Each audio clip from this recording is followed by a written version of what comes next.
In this video, I'll show you all the legitimate ways to send Robux to your friends on Roblox. Since there's no direct transfer feature, I'll cover the official methods that actually work. The first one would be group fund transfers, which is the most popular. Go to the group section on the Roblox and create a new group.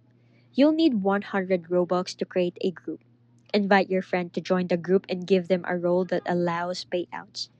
Purchase group funds or transfer Robux to the group admin section. Go to your group's admin page, click Payouts, select your friend's username, enter the amount, and click Distribute. The second one would be Game Pass purchased. Your friend needs to create a Game Pass in Roblox to view, just like this one.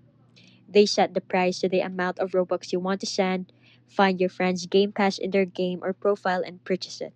The Robux will go to your friend minus Roblox 30% fee. And the last one would be donation games.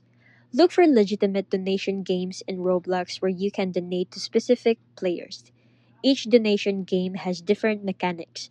Follow their specific instructions to send Robux to your friend. These are legitimate ways to send Robux to friends.